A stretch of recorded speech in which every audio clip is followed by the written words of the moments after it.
नमस्कार, मैं हूं दीपक यादव। मध्य प्रदेश में इस साल के अंत में विधानसभा चुनाव होने वाले हैं और जिसकी सरगर्मियां तेज हो चुकी हैं। और मध्य प्रदेश में किसी भी शुभ कार्य की शुरुआत होती है तो वो बाबा महाकाल की नगरी उज्जैन से होती है। और मैं मौजूद हूं उज्जैन उत्तर विधानसभा में और IBC 24 की टीम निकल पड़ी है कि विधानसभा में क्या क्या काम हुए हैं, क्या क्या मुद्दे हैं। और हमारी जन चौपाल लगी है वो रामघाट पर लगी और हमारे साथ उज्जैन उत्तर के तमाम प्रबुद्ध जन मौजूद हैं, मतदाता मौजूद हैं, जिन्होंने इस पूरे उज्जैन शहर को बढ़ते हुए देखा है। लेकिन आज भी ऐसे कई मुद्दे हैं जो पूरे नहीं हो पाए। हम उन्हीं से जानने की कोशिश करते हैं कि यहाँ पर ऐसे कौन से कार्य रहे हैं जो अभी भी बाकी है। इस विधानसभा के जो विधायक हैं वो पारस जैन हैं, जो कि यहाँ के कद्दावर नेता हैं और पिछले 4 बार के यहाँ के विधायक हैं, पूर्व मंत्री रह चुके हैं। उनका एक अलग ही प्रभुत्व है, काफ़ी वरिष्ठ नेताओं में गिने जाते हैं। और हमारे साथ मौजूद है यहाँ के प्रबुद्ध जन। सर, उज्जैन उत्तर विधानसभा वैसे तो महाकाल के नाम से मशहूर है ही, बाबा महाकाल स्वयं यहाँ पे विराजित है, लेकिन आज भी ऐसे कौन से मुद्दे हैं जो इस विधानसभा में अधूरे हैं?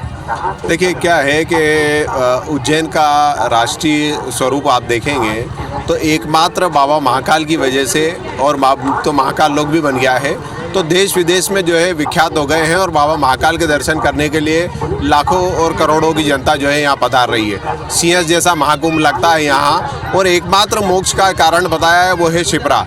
तो सबसे जो है दुखद बात ये है कि जब आप बैकग्राउंड में यहाँ इमेज देखेंगे, आप आज भी जो है शनिचरी अमावस्या है और लाखों श्रद्धालु यहाँ स्नान करने आए हैं। तो बाबा महाकाल के दर्शन के बाद वो जब अपनी आत्मा पवित्र करने के लिए शिप्रा के जल का आचमन नहीं कर पा रहे हैं, शिप्रा का स्नान नहीं कर पा रहे हैं, तो एक बड़ी दुखद बात है कि माननीय प्रधानमंत्री जी ये चाह रहे हैं कि गंगा मिशन और जो है उसको सफल बनाने की कोशिश कर रहे हैं। तो मेरा बस विनम्र निवेदन यही है कि एक अच्छी इच्छा शक्ति जिसमें न सिर्फ सरकारों का एक सहयोग रहे, बल्कि एक सहयोग जनता का भी रहे और जनता जनार्दन के सहयोग से माँ शिप्रा का कल्याण हो, ये बहुत परम आवश्यक है।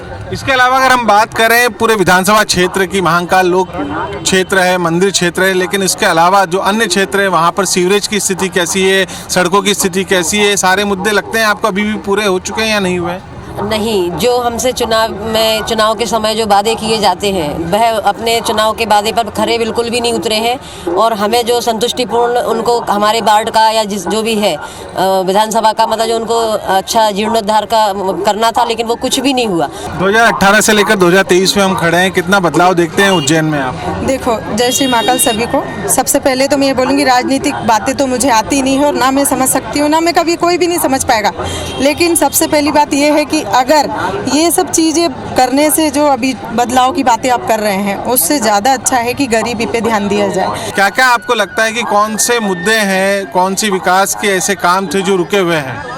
विकास के मुद्दे तो आप देख रहे हैं कि विकास तो बहुत हुआ है उज्जैन में, क्योंकि ऐसे 70 सालों में उज्जैन में ऐसा विकास जो नहीं हुआ। हमने देखा है यहाँ पर भी कि शिप्रा नदी में आज से 20 वर्ष पहले जलकुंभी यहाँ पर जमी रहती थी, मंदिरों की रंगाई पुताई नहीं होती थी और यहाँ पे ऐसी व्यवस्था नहीं थी जो यहाँ पर इतना कीचड़ जमा रहता था। स्थायी रूप से यहाँ पे टॉयलेट की ज़रूरत है। यहाँ स्थायी कोई टॉयलेट महिलाओं के लिए यूरिन की व्यवस्था नहीं है। ये जब भी पर्व आता है यहाँ पर कपड़े बदलने की व्यवस्था वगैरह कर देते हैं। और यहाँ पर जो पहले फुहारे चल रहे थे वो फुहारे यहाँ से अभी हटा दिए गए हैं।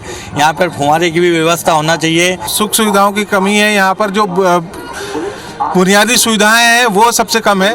सर, उज्जैन उत्तर की हम बात करें, चूँकि यहाँ पे लगातार भाजपा के जो विधायक वो रहे हैं, हमेशा ये कहा जाता रहा है कि केवल सिंहस्थ आता है जब भी उज्जैन उत्तर विधानसभा का विकास होता है या पूरे शहर का विकास होता है। उसमें कुछ बदलाव आया है या अभी भी वही परिपाटी चली आ रही कि हर 12 साल में ही विकास मिलेगा? नहीं, क्या रहता है, देखिए अब आपको समझना पड़ेगा।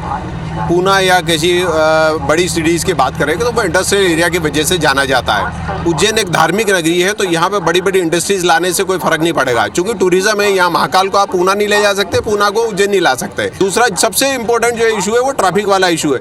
बाहर के जितने यात्री आ रहे हैं बेचारे व्यथित हैं, क्योंकि उनको जो है समय पर टॉयलेट, खाने पीने की व्यवस्था और पार्किंग की व्यवस्था से वो बहुत ज़्यादा दुखी है। क्योंकि आम आदमी आता है तो सीधा ऑटो स्टैंड पर आता है, वो ऑटो वाला कमीशन के लिए 40% उस होटल में ले जाता है जहाँ उसका अटैचमेंट है। तो जनता बाहर की सबसे ज़्यादा दुखी और व्यतीत है ट्रैफिक व्यवस्था से, ठहरने की व्यवस्था से और खाने की व्यवस्था से। ये 3 मूलभूत समस्याएं हैं। मेरा कहना मतलब सब 8-10 लाख की आबादी शहर के अंदर, क्या रोजगार नहीं होना चाहिए? यहाँ 4 मिल थी, डालडा फैक्ट्री थी, एशिया की सपोर्ट फैक्ट्री, पाइप फैक्ट्री, उसको बंद कर दिया। तो क्या ऐसी वजह हो गई कि उज्जैन के लोग क्या काम करना नहीं चाहते? पूरे भारत में उज्जैन का नाम था मध्य प्रदेश के अंदर कि पाइप फैक्ट्री उज्जैन में और डालडा फैक्ट्री उज्जैन में थी, उसको क्यों बंद कर दिया? क्या कारण है? क्या श्रमिक काम नहीं करना चाहते हैं? खाली राजनीति वजह से शिकार हुए हैं और 4 मिल के मजदूर वो उज्जैन छोड़ के दूसरे प्रदेश में काम कर रहे हैं। मेरा कहना मतलब कि आप अभी ये घाटों शिप्रा नदी हर साल सीएसटी में आते हैं, वो गंदा पानी नहीं मिलेगा, न कच्चा डैम बनाते हैं। अभी क्या पैसा नहीं आएगा क्या? अभी बात नहीं कर सकते हैं? अभी मांग करें और शिप्रा गंदा पानी रोके और वो जो खान नदी का पानी है वो खेतों में सप्लाई करे।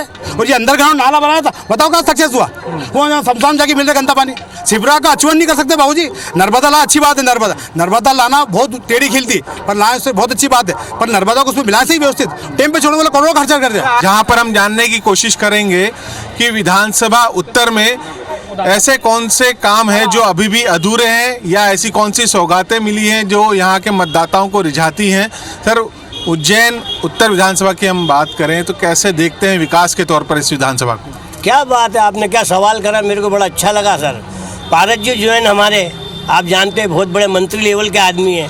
पहले उनसे पूछिए काल भैरव की सड़कें जो बन रही है, जरा जाके खुद पैदल तक जाके देखें। और जितने 54 पार्षद है तुम्हारे, 54 ही पार्षद पे मेरा चैलेंज है। खाली वो पैदल जाके वहाँ के देखे, बाटी जी वगैरह जितने ही पार्षद है, क्या हालत है। कस्टमर आते हैं हमारी गाड़ियों में बैठते हैं, चिल्ला के जाते हैं, कैसी हालत है तुम्हारी शहर की। मैंने कहा सर अभी शहर इको सिटी में आने वाला है, बहुत बड़ा भारी काम कर रहे हैं, पर हमारे 54 ही पार्षद जितने हैं एक भी रोड पे चलने के काबिल भी नहीं है। खाली झंडा लेके चलने वाले हम तरीके के लोगों को ढूंढते हैं, वो झंडा उठाओ और चलो पार्टी पॉलिटिक्स करते रहो। इस विधानसभा के जो विधायक हैं, 4 बार के विधायक हैं, भाजपा के सबसे बड़े कद्दावर नेता, पूर्व मंत्री रहे हैं, लेकिन विधानसभा की स्थिति की हम बात करें तो ऐसे कौन से प्रमुख विकास कार्य हैं जो अभी भी अधूरे हैं? माननीय पारस जैन जी की बात की जाए तो वो बहुत अच्छे लीडर है और उत्तर विधानसभा में उनने जो काम करा है वो अभी तक मुझे नहीं लगता कि किसी और विधानसभा में हुआ होगा।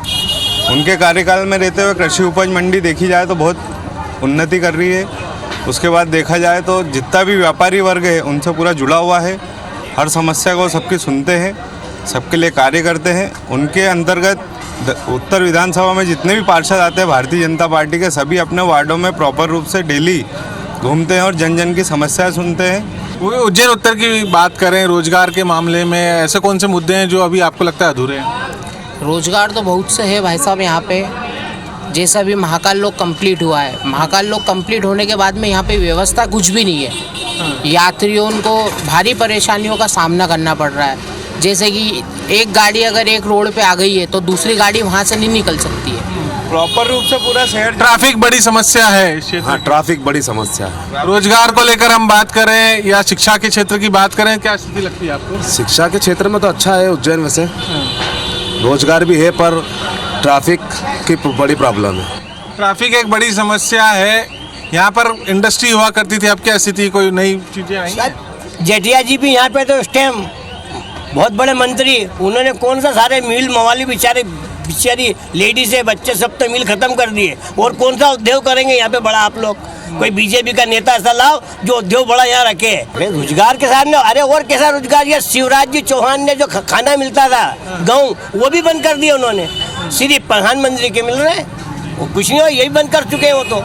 अच्छा है। आपको क्या समस्या लगती हैं? सर जी मेन तो ट्रैफिक की है समस्या, बाकी क्या कि जो जाम लगता है ना, पब्लिक परेशान होती है, जो बाहर के लोग आते हैं। सबसे मेन पॉइंट जो हर चौराहे पे पॉइंट लग जाए ना तो समस्या बहुत सारी हल हो सकती है। जैसे सर, आप इस क्षेत्र में आते हैं, इस विधानसभा की हम बात करें तो कैसा आपको दर्शन तो ठीक से हुए आपके, लेकिन बाकी और कोई सी समस्या नजर आई आपको? नहीं, कोई समस्या नहीं है। थोड़ी सी ट्रैफिक की रहती है, वो भी क्या लोगों को अवेयरनेस नहीं है। साइड से खड़े रहे लोग, होनो थोड़ा व्यवस्थित गाड़ी पार्किंग हो, वो एक्चुअल में निर्माणाधीन है अभी, तो ये सब समस्या रहती है। छोटे छोटे गलियां हैं। आप स्थानीय यहाँ के इस विधानसभा की हम बात करें, उज्जैन उत्तर विधानसभा की, तो कैसे देखते हैं इसको? कितना काम बाकी है यहाँ पर या सारे? बहुत सारे काम बाकी हैं, तो कोई काम ही नहीं हो रहा है। सब आसपास सब गंदगी पड़ी है। 4 धाम मंदिर वाली जगह तो भी काम बंद पड़ा हुआ है।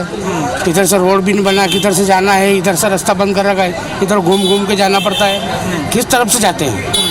हर समय मंगलनाथ आड़ी वहीं जाओ, नरसिंह घाट आड़ी, तो वहीं पर रास्ता बन गए। सारे तो रास्ते खोद खोद के रख दिए, काम ही नहीं हो रहा। तो बाकी दूसरी बात करें, रोजगार की बात करें, केंद्र सरकार की, राज्य सरकार की योजनाओं का फायदा मिलता है आप लोगों को? कोई फायदा नहीं है इसमें, कोई फायदा नहीं मिल रहा रोजगार में तो। और हमारा तो रोजगार चल रहा है, वही बंद हो गया। हाँ, वो सारे तो बंद कर दिए, सारे रास्ते बंद कर दिए। किधर जाओ, किधर आओ, किधर दुकाना लगाओ, किधर कमाने जाओ। तो यहीं पर सुविधाएं होनी चाहिए। बाबा महाकाल की नगरी है, धार्मिक नगरी है, लोगों की अपार श्रद्धा है। हर काम का शंखनाद यहीं से होता है, चाहे मुख्यमंत्री शिवराज सिंह चौहान हो, चाहे पीसीसी के अध्यक्ष कमलनाथ हो। हर काम की शुरुआत वो बाबा महाकाल की नगरी से करते हैं। लेकिन उसी बाबा महाकाल की विधानसभा में कई ऐसे मुद्दे हैं जो अभी तक अछूते हैं। सबसे बड़ा मुद्दा है यहाँ का रोजगार का, शिक्षा का, स्वास्थ्य का, और लगातार इन्हीं मुद्दों को लेकर जनता यहाँ की दरकार कर रही है कि केवल सिंहस्थ ही नहीं, केवल धार्मिक नगरी के तौर पे नहीं, बल्कि एक सामान्य शहर के तौर पर भी इस विधानसभा का विकास होना चाहिए। कैमरा पर्सन नंदन के साथ दीपक यादव, IBC 24 उज्जैन।